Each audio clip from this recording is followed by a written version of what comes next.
জন্মকুণ্ডলী রাহু বৃহস্পতি কানেক্টিভিটি বা এক ঘরে অবস্থান করলে আমরা ট্র্যাডিশনাল অ্যাস্ট্রোলজি বলে থাকি যে গুরু চণ্ডাল দোষ। রাহু বৃহস্পতি এক ঘরে অবস্থান বা নক্ষত্রগত কানেক্টিভিটি থাকলে কি কি সমস্যা হতে পারে। প্রথমত আমরা যদি বাস্তুর দিকে তাকাই, বাস্তুর নর্থ ইস্ট হচ্ছে বৃহস্পতি এবং সাউথ ওয়েস্ট হচ্ছে আপনার দক্ষিণ পশ্চিম দিক হচ্ছে রাহু, অর্থাৎ একে অপরের 180 ডিগ্রিতে কিন্তু অবস্থান করছে বাস্তুতে। তাহলে কোনো কারণে জল তত্ত্ব হচ্ছে আপনার বৃহস্পতি নর্থ ইস্টে দাঁড়িয়ে রয়েছে এবং হচ্ছে পৃথ্বী তত্ত্ব সাউথ ওয়েস্টে রাহু দাঁড়িয়ে রয়েছে। দুটো যদি কোনো রকম একদিকে চলে আসে তাহলে কিন্তু আপনার ইমব্যালেন্স হচ্ছে বাস্তু।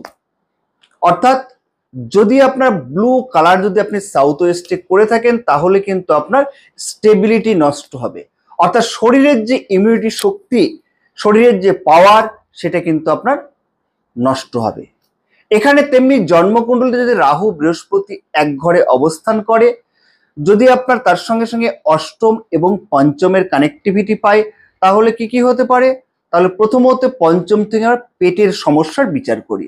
তাহলে পেটের সমস্যা হচ্ছে, লিভার সংক্রান্ত সমস্যা হচ্ছে, হজমের গন্ডগোল হচ্ছে এবং তার সঙ্গে সঙ্গে যেহেতু আপনার নর্থ ইস্টে যদি বাস্তুতে ইফেক্ট করে, কাটিং থাকে, ওখানে ইমব্যালেন্স থাকে, তাহলে কিন্তু আপনার পিটুটারি গ্ল্যান্ড সমস্যা হবে। ফলে কিন্তু মাস্টার গ্ল্যান্ড সমস্যা হলেই কিন্তু আপনার সুগারে দাঁড়িয়ে যাবে। অর্থাৎ রাহু বৃহস্পতির কানেক্টিভিটির ফলে কিন্তু আপনার সুগার সংক্রান্ত রোগও কিন্তু আপনার হবে।